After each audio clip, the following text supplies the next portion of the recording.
What's going on, guys? Welcome back to the channel and welcome to my little streaming setup. So this is where we're going to be doing some live streams in the future, but today we're going to be talking about the E46 and the future plans for it. Specifically, we're going to be talking about the transmission options and what we're going to end up going with. So let's jump on in and have a chat about transmissions.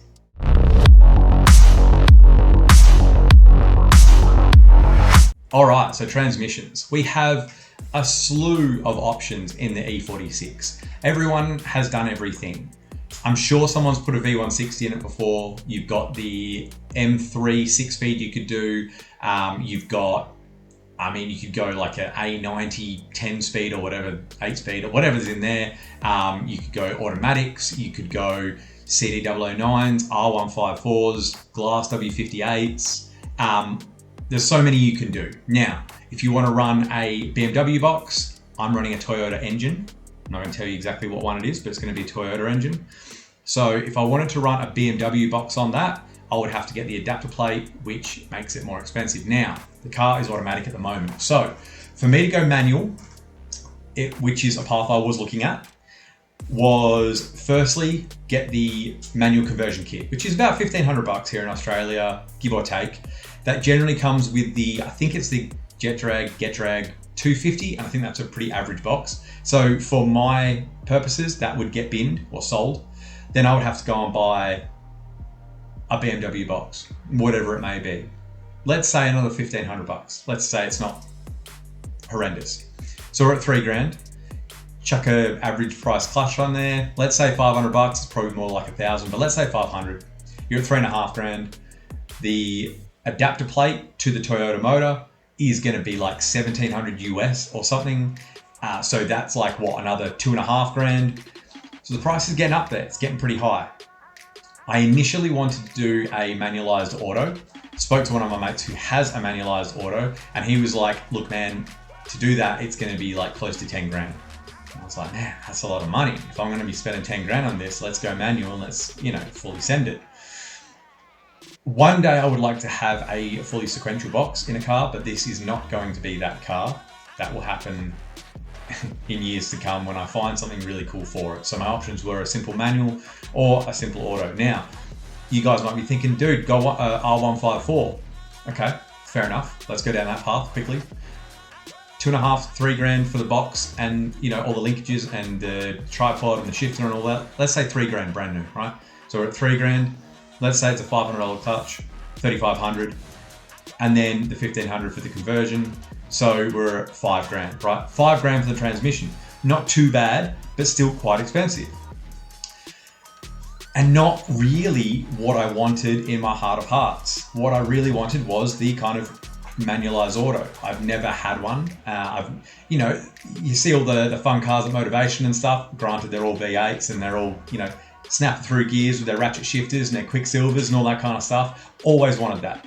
I know generally that is behind a V8, but you can put it behind whatever you want. Anyway, I was chatting with one of my boys, Troy, and he was like, man, I'm pretty sure you can get a manualized valve body. Yeah, it won't be a full manualized gearbox, but it'll essentially work the same. So I thought I would jump down that path. Found myself an A340 transmission out of a Mark II Blit, I think it was, because the guy went to manual. He went down the R154 path. Got it for $250, 117,000 Ks. Not bad. Pretty good, right? Pretty happy with that. Before I bought it, I searched manualized valve bodies. MV Automatics in Adelaide, they do them. I think it cost me $670 all up, something like that, to ship mine, get it rebuilt and ship it back. Now, that is a path I decided to go down. It's the valve body's currently with them, getting dyno tested actually today. I spoke to them today. They're doing some dyno tests to make sure the valve body the shift kit is all perfect. So they do a stage 1 and a stage 1.5. So stage 1 is like street, stage 1.5 is their like race version, but you can still chuck it in drive and everything. It's just, it can handle a bit more. Now, you may be thinking, dude, what are you putting an A340 in? Is that going to handle the power you want? Out of this engine, I want a responsive 350 to 400 rear wheel horsepower. Now, the A340 in stock form apparently is good for 250 to 280 rear wheel kilowatts, which is around that like about 350 horsepower-ish. But, and 430 to 480 Newton meters of torque. Now, there are going to be guys out there saying, I put way more power through a stock one. I haven't blown mine up. It depends how you drive it. Yes, you are correct. It does depend how you drive it. Maybe you got a freak one. Maybe you put way less power in and you've blown one up. That's on average what the guys are telling me they're generally good for. But once you put the stage 1.5 shift kit in, they're good for 320 rear wheel kilowatts or 430 rear wheel horsepower. Perfect. I'm only aiming for about 350 to 400. I never want to go over the 400 mark. If I can get 404, I'm done, right? I will not put any more boost in it, or I won't put any more, timing in it, whatever it may be. I want to keep it under those power figures, right? So it's over responsive between 300 and 400 horsepower, right? That's all I want out of it. And I want it to be manualized, like ratchet shifter. I am buying a ratchet shifter. I found the one that I want, and I've got to get a drop box. I'm going to go further into that when we install it, but I've got to get a drop box so I can sink it down below the stock trims. I've already had it all approved and everything from my engineer, so we're good. Now, like I said, valve body's already out there. Gearbox is already in the garage.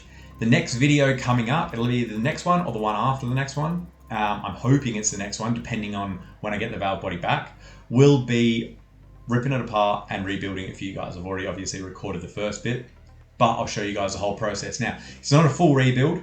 It is the stock box with a manual valve body in it, which makes it handle more, makes it less luxury to drive, but it handles more and it's more racy, and you snap through gears the way I want to. So that is the path we're going down. I know some of you may be thinking, oh man, you should have done manual, Keep in mind, I've already got a big turbo Supra with a 2J and a V160. So in my mind, the dream turbo manual setup, I already have. Like Adam LZ says, why would I rebuild another version of a car I already have in a lesser version, I always want to be trying new things, new cars, new avenues, and this is an avenue I don't have. I've got a turbo manual Supra, I've got an auto cruisy luxury V8.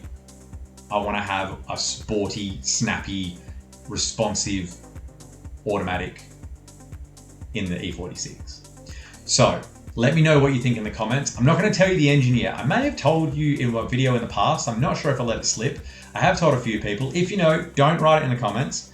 Just tell me what you think about this transmission choice. I know a lot of you are going to say, you should have gone manual, you should have done this.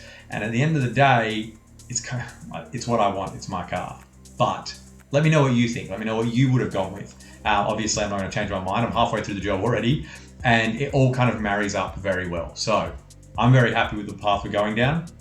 Hope you guys are too. You'll be able to see something a bit of fun. Some of them maybe a little bit different because everyone kind of goes down that manual path, but you guys will be able to see me do something a bit on a tangent.